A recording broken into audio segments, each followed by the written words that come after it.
안녕하세요. 반갑습니다. 여러분의 한국사를 담당하는 아이의 문구쌤 화은규입니다. 오늘부터는 한국사의 중기, 고려시대에 대해서 같이 살펴보고자 합니다. 저랑 함께 같이 공부해요. 시작하시죠. 한국사는 아이의 문구쌤. 고려가 어떻게 해서 성립되었는지를 함께 보고자 합니다. 자, 통일신라 말기가 되면 중앙 정치는 진골 귀족들의 다툼에 의해서 혼란스러워지고 그 틈을 타서 지방에서는 호족들이 들고 일어나고요. 너무나 힘들었던 농민들은 봉기를 일으키면서 총체적 난국이었습니다. 그때에 각지에서 호족들이 들고 일어나 각각의 나라를 만들었었는데 후삼국 시대가 전개가 됩니다. 궁예가 세운 후고구려는 송악을 기반으로 했다가 나중에 철원으로 도읍을 옮기면서 국호를 맞은 태봉으로 바꾸고요.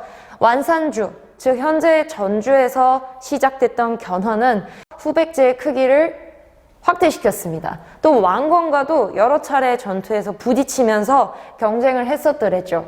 궁예가 폭정을 이끌면서 백성들과 신하들의 민심을 잃자 그 부하였었던 왕건이 궁예를 몰아내고 호족들의 연합과 힘에 의해서 철원을 기반으로 하여 918년 고려를 세웁니다. 근거지였던 송악으로 다시 건너오게 되면서 고려가 본격적으로 시작되죠.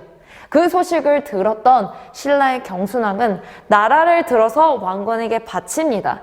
그러고 나서 왕건이 경순왕을 신라 금성 지역의 사신관으로 임명하게 되죠. 그리고 견훤은 엄청난 세력을 자랑을 하다가 왕위기승 문제 때문에 아들에 의해서 전북 김제에 유폐되는 사건이 일어납니다. 이 견훤이 가까스로 탈출해서 자기의 라이벌이었던 왕건에게 결국은 자기가 세운 나라를 왕건에게 바치는 일이 일어나죠. 이렇게 해서 936년 고려에 의해서 다시 한번 한반도가 재통일이 됩니다. 약 500년 역사의 고려를 전기 후기로 나누어 봤습니다. 1170년 무신들에 의해서 정변이 일어나고 무신인 정권을 장악한 그 이후에 몽골이 고려를 쳐들어오게 되는 그 기점으로 해서 전기 후기로 나눠보았고요. 918년 건국을 했을 때부터 초기, 중기 또 자세히 나눠봤습니다. 지배층들의 변신, 그들의 성장과 패퇴 이런 것들을 잘 살피셔야 고려 역사의 맥이 잡히거든요. 초기에는 신라 후기 성장했었던 지방 호족들과 골품제 때문에 실력이 있음에도 불구하고 승진을 하지 못했던 육두품들이 연합을 해서 세웠던 호족 연합 정권이 바로 고려입니다. 자, 그런데 시간이 지날수록 이 호족과 유투품 사이에서도 나뉘어져요. 중앙의 문벌 귀족, 지방의 향리. 조선시대의 향리, 이방 이런 걸 생각하시면 안 돼요. 이때 당시의 향리는 파워가 굉장히 셌습니다.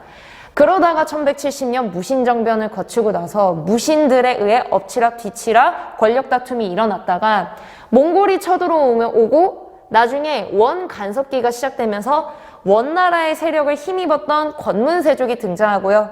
이들이 부정부패가 극에 달하게 되자 성리학을 공부했었던 신진사대부들이 들고 일어나 권문세족에 대항을 하고 결국은 공민학의 개혁을 통해서 신진사대부들이 노력을 하고 이성계와 함께 1392년 조선을 건국하게 되죠. 굉장히 긴 역사고요. 또 몽골뿐만 아니라 거란과 여진, 잦은 이민족의 침입에도 굳건하게 있었던 나라 고려입니다. 이후에 넘어가서 고려 왕들이 어떻게 정치를 했는지 또한 고려는 어떤 정치 시스템을 가지고 있었는지 함께 볼게요. 태조 왕건은요, 북진정책과 민족통합정책을 같이 함께 시행을 합니다. 고려라는 이름에서 알 수 있다시피 고구려 계승을 딱 드러냈기 때문에 잃어버렸던 고구려의 땅을 다시 찾기 위해서는 북쪽으로 올라가는 북진정책을 시행했던 거죠. 그 기지를 현재 평양인 서경으로 삼아서 진행해서 청천강에서 영흥만까지 교과서지도 참고하세요. 영토를 확장을 합니다. 그리고 또한 같은 조상을 뒀던 발해가 926년 거란에 의해서 멸망을 하자 발해 왕자 대광해가 유민들을 이끌고 왕건에게 찾아옵니다. 이때 왕건은 굉장히 따뜻하게 환대를 해주고 발해 왕실의 제사를 지낼 수 있게 배려를 해줬다고 해요. 또한 발해를 멸망시켰던 거란이 고려와 국가 관계를 맺고 싶어요 하고 낙타를 데리고 찾아오자 우리는 거란과는 교류 안 한다라고 딱 선을 긋고 만부교에다 낙타를 다 달고 굶어 죽이죠. 그러면서 거란과 사이가 굉장히 안 좋아지게 됩니다. 다만 고려 초기에는 굉장히 외교 관계에 있어서는 단호했구나를 알 수 있습니다. 자, 두 번째, 호족들을 달래면서 제어하는 정책을 동시에 합니다. 일단 달래는 정책으로는 정약혼 사성 역분전이 있습니다. 정약혼은 태조 왕건이 호족의 사위가 되는 거예요. 그래서 왕비만 29명이었다고 하고요. 왕자들도 엄청 많았다고 합니다. 결국 이게 왕건 당대에는 권한이 굉장히 세졌지만 왕건이 죽고 나서는 내가 왕이 되겠다 또는 우리 손자를 왕에 올리겠다 하는 외할아버지들의 부채바람이 마를 날이 없었던 거죠. 그리고 이 사성 정책은 왕건이 정말 중요하다고 생각하는 호족들한테 왕시성을 선물로 주는 겁니다. 또한 공신과 호족들에게 논공행상, 중요도에 따라 상을 주는 걸로 역분전, 땅을 주었습니다. 채찍 정책으로는요, 사신관과 기인 제도를 실시했는데요. 경순왕이 신라의 지배권을 들어서 왕건에게 바쳤습니다.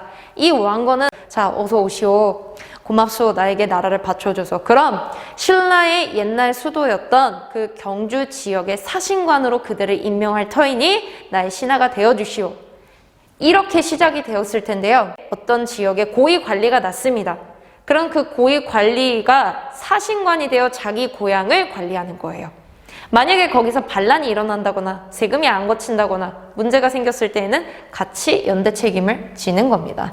그리고 또 기인 정책은 통일신라의 상수리 제도랑 비슷합니다. 호족들의 자제를 수도로 올려보내서 왕이 그 지방에 대해서 물으려고 한다라는 취지를 갖고 있지만 사실은 인질이었죠. 왕은 백성의 생활에 관심이 많습니다. 백성들이 세금을 잘 내야 왕실도 잘 돌아가거든요. 하지만 귀족들은 백성들을 노비로 만들어 자기 재산을 불리는 데에만 관심이 큽니다. 그리고 나라 초반이라 어수선했기 때문에 백성들한테 너무 무리하게 세금을 걷었다가는 다 번아웃이 돼버려요. 그래서 관세 정책을 시행합니다. 세금을 줄여준다는 거예요. 10분의 1만 걷어라. 근데 이거는 원칙이고 사실은 그렇게 지켜지지는 않죠. 그 다음에 흑창은 고구려 고국천왕이 진대법을 실시했었다 배웠는데요.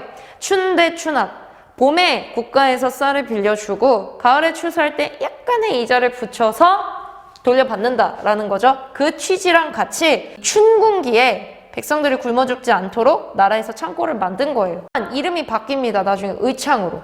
교과서에 안 나있길래 추가했어요. 고려의 종교는 불교였습니다. 그래서 태조 왕건은 불교를 국가적인 종교로 승격을 시키고 불교 행사로 연등회랑 그 도교랑 같이 연관해서 천지신명에게 제사를 지내는 팔관회를 굉장히 크게 열었었죠. 왕건이 죽을 때가 다 되자 그 이후의 상황들이 걱정이 되는 겁니다.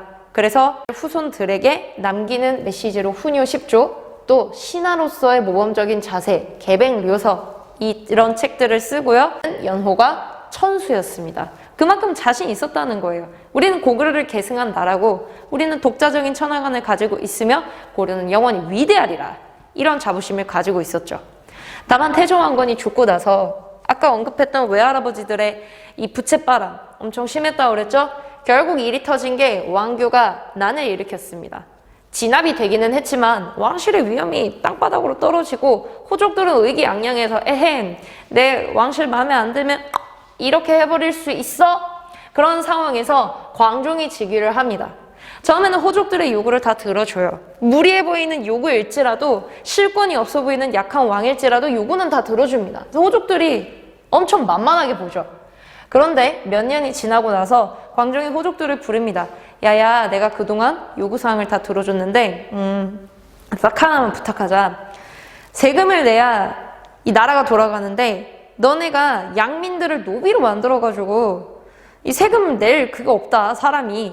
그러면 노비 안거부 요것만 실시를 해줘 라고 얘기를 하죠.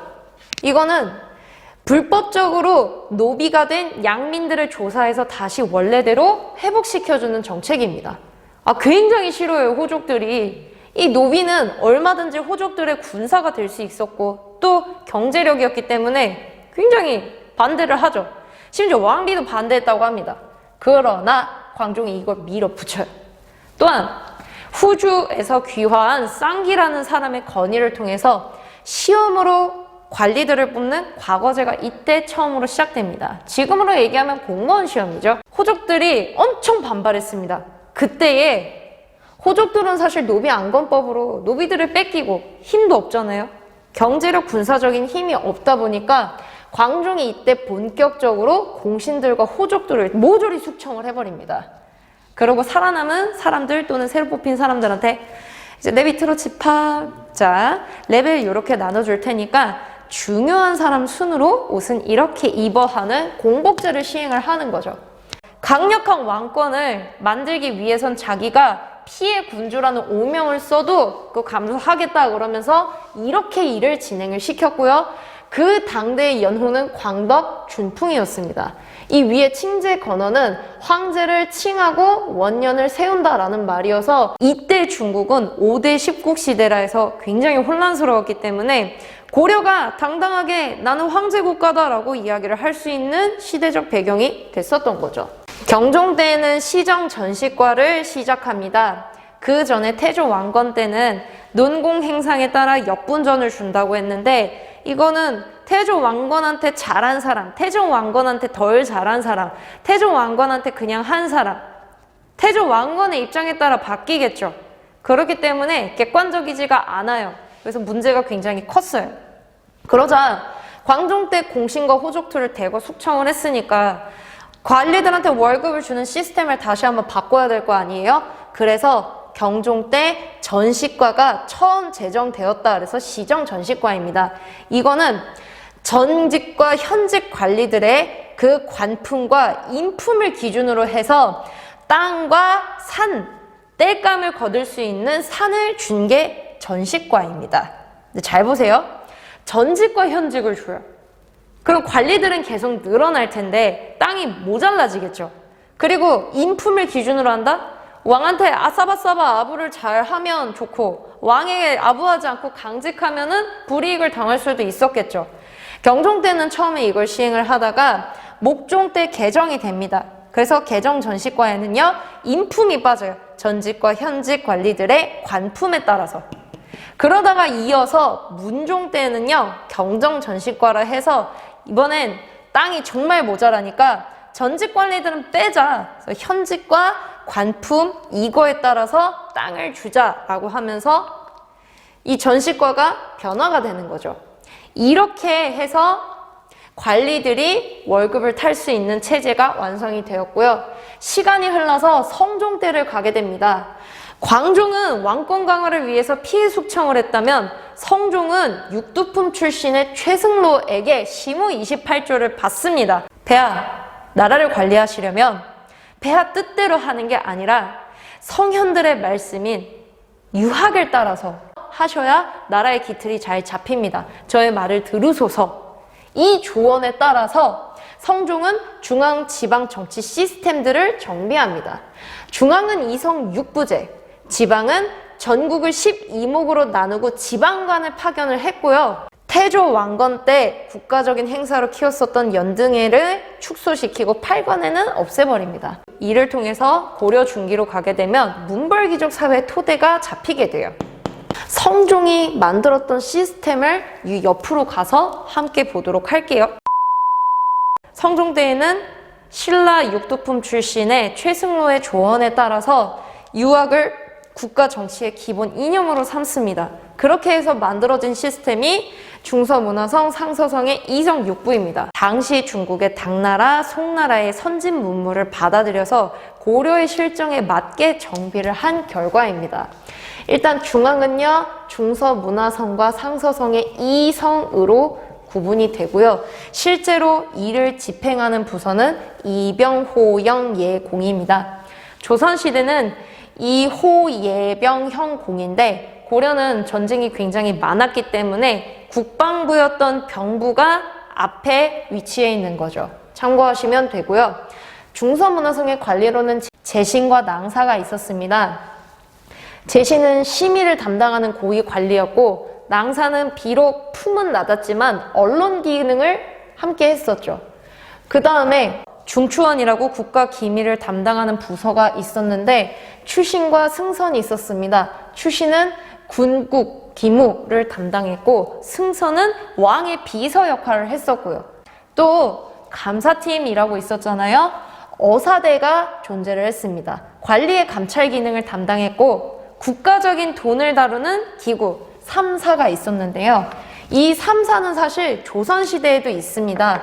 다만 조선시대에는 언론을 담당했고요. 이 고려시대는 회계를 담당했기 때문에 헷갈리시면 안 됩니다. 참고하세요. 그러면 각 부서에 있는 중요한 직책의 사람들이 모여서 회의를 했었겠죠. 고려만의 독자성이 드러나는 회의 기구들이 있었습니다. 이걸 제추회의라고 하는데 크게는 두 가지예요. 하나는 국방 문제를 회의하는 도병마사, 다른 하나는 법식과 규칙, 의례를 같이 만들어내는 식목도감. 도감은 임시관청이에요. 사실 임시회의 기구예요.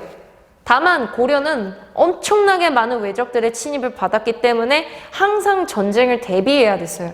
그래서 국방 문제가 결국은 나중에 도평의사사 도당이라고 상설기구화 됩니다. 여기에 모여서 회의했던 관리들은 중서문화성의 제신 그리고 중추원의 추신, 이 둘이 문관인데 모여서 중요한 회의들을 도맡아 했습니다. 쌤, 그럼 무관은요? 무관은 중방이라고 회의 기구가 있었는데 옆에서 봤지만 성종의 중앙 집권화 정책과 유학을 중시하는 그 풍조 때문에 점점 문벌 귀족 사회가 형성됩니다. 그러면서 동시에 전쟁이 많았던 시대임에도 불구하고 무신들에 대한 대우가 되게 안 좋아요. 강감찬, 윤관 들어보셨죠? 장군이지만 사실은 문신입니다. 그거는 다음 시간에 같이 배워볼게요. 관리들이 잘 하는지 또 왕이 자기 멋대로 정치하지는 않는지 감시하는 감찰기구가 있어야 됐습니다. 그래서 중서문화성의 언론을 담당하는 낭사랑 어사대가 모여서 대간직을 수행했습니다. 왕이시여 이 옳은 말에 귀를 기울이셔야 합니다는 간쟁. 왕이 어떤 관리를 등용하고 싶을 때에 동의권을 행사할 수 있는 이 서경, 또 왕의 명령이 부당하다고 생각했을 때 이거를 다시 봉해서 돌려보내는 봉박, 이 세 가지의 권한을 대간들은 가지고 있었죠. 신기하지 않으세요? 현대 정치에서도 삼권 분립이어서 행정부, 입법부, 사법부가 서로 견제를 하잖아요. 여러분, 꽃길만 걸으면 큰일 납니다. 항상 나 자신을 돌아볼 줄 아는 여러분들이 되시길 바랍니다. 중앙 정치 시스템은 이렇게 해서 설명이 되고요. 지방 행정제도도 같이 볼게요. 성종 때에는 12목을 만들어서 지방관을 파견했다라고 나오지만 점점 시간이 흐를수록 고려의 지방행정제도가 조금씩 정비되어 갑니다. 그래서 궁극적으로는 고려의 지방제도가 경기 지역, 그 다음에 오도, 양계. 오도는 행정이고요. 양계는 군사지역입니다. 일단 지도를 한번 볼게요. 요 천리장성, 고구려 때 당나라의 침입을 막기 위해서 연개소문의 감독하에 쌓은 천리장성과 고려 때 거란과 여진을 방어하기 위해서 쌓은 천리장성 구별하셔야 됩니다. 요 북쪽 지방에는 북계, 또 바다 건너 외가 생각보다 자주 쳐들어왔기 때문에 동계, 그래서 두 개 양계 지역에는 중앙에서 병사와 말을 관리하는 직책, 병마사를 파견했습니다. 수도를 중심으로 해서 경기 지역과 함께 전국을 5개의 도로 나누어서 평안하게 백성들이 잘 살고 있는지 감찰을 하는 안찰사를 중앙에서 파견했습니다. 다만 이 안찰사는 상설기구, 즉 1년 내내 앉아있고 진무를 보는 기구가 없고 돌아다녀야 됐어요. 이게 조선시대랑 조금 다른 점입니다. 그리고 이거 사도부 팔목은 제가 여러분들의 이해를 돕기 위해 조금 자세히 하겠습니다. 너무 외우려고 부담 갖지는 마세요. 5도 밑에는 사도호부, 팔목, 주군현 이렇게 두었습니다. 지금으로 따지면 경기도, 수원시, 영통구, 매탄동, 띵띵띵 이러면서 점점 세분화되는 거랑 똑같죠. 이 사도호부, 팔목, 주군현까지는 국가에서 수령을 파견을 합니다. 그런데 수령이 파견되지 않은 속군, 속현이 굉장히 많았어요. 아직은 이 행정체제가 정비된 상황도 아니고 인터넷도 없고 GPS도 없고 그렇기 때문에 이 정도만 해도 어디냐 하면서 조금씩 정비를 해나가던 거였습니다. 다만 속군과 속현 그리고 특수행정구역이었던 향소 부곡에는 실질적으로 향리와 촌주가 이 지역을 담당하고 관리를 했었던 거죠. 고려는 전쟁이 정말 많았던 시기였기 때문에 군대 조직이 다음과 같습니다. 중앙군은 2군 6기, 그리고 지방의 양계 지역에는 주진군, 일반 5도 주군현에는 주현군이 있었습니다. 일단 2군 6기 중앙군은요, 군적, 즉 나는 군인이에요 하는 호적이 있었고요. 그걸 대가로 해서 군인전을 받아 아버지와 아들, 손자에게로 세습이 되었습니다. 직업군인이에요. 지방의 주진군과 주현군은 군적은 없어요. 일반 양인들이 자신의 군역을 수행하는 거예요. 다만 이 국방지역이었던 양계에서는 언제나 전쟁태세를 갖춰야 됐기 때문에 상비군으로 있었고요. 또 일반 주군현은 농사를 짓다가 갑자기 무슨 일이 터졌다 그러면 예비군으로서 나오는 성격이 강했습니다. 이렇게 해서 중앙과 지방 시스템을 살펴봤는데 그럼 고려는 관리들을 어떻게 뽑았을까요? 아까 광종 때 과거제가 실시됐다고 했잖아요. 자세히 볼게요. 고려의 관리 등령은 다음과 같습니다. 원칙상 노비만 아니면 과거 시험을 볼 수 있었어요. 근데 여기서도 차별이 존재는 했습니다. 실제적으로는 논술 시험이었던 제술, 경전 암기 시험이었던 명경과에는 귀족 또는 지방 향리 아들들이 주로 시험을 봤고요. 기술직 있죠. 여기는 양인들이 주로 잡과에 응시했고 고려시대 과거의 특징이 다음과 같습니다. 전쟁이 그렇게 많았던 시대임에도 불구하고 무인들을 과거로 안 뽑아요. 다만 조선시대는 묵과가 있었습니다. 이순신도 그거 몇 번 떨어지고 다시 붙었어요. 그리고 불교의 국가답게 승려들을 따로 뽑는 시험 승과가 존재했습니다. 요 과거제는 고려가 골품제였던 신라사회에 비해서는 관료제적 성격이 있었구나 하지만 두 번째로 문불귀족적인 성격도 나와요. 음서란 뭐냐면 5품 이상의 고위 관리의 아들들한테는 시험을 보지 않고 관직에 오를 수 있는 특권이 있었습니다. 우리 아버지의 음덕, 우리 아버지의 그림자 덕분에 나는 정책에 오른다. 다만 이 음서로 올랐던 사람들도 과거 시험을 다시 쳐서 높은 관직으로 올라갔다고 해요. 그 추세길이 보장되어 있으니까. 자, 이렇게 해서 고려 전기의 정치 제도들에 대해서 함께 살펴봤습니다. 내용이 굉장히 많았을 텐데 여러 번 복습하시면서 차근차근 보시면 되겠고요. 교과서 보면서 어려운 단어들 찾으면서 함께 공부하시면 되겠습니다. 정말 수고 많으셨습니다. 혹시라도 어려운 친구들은 선생님이 참고하는 최태성 선생님, 최재원 선생님의 강의를 들으면서 또 한번 익히시면 되겠습니다. 수고하셨습니다. 한국사는 IM 문구쌤.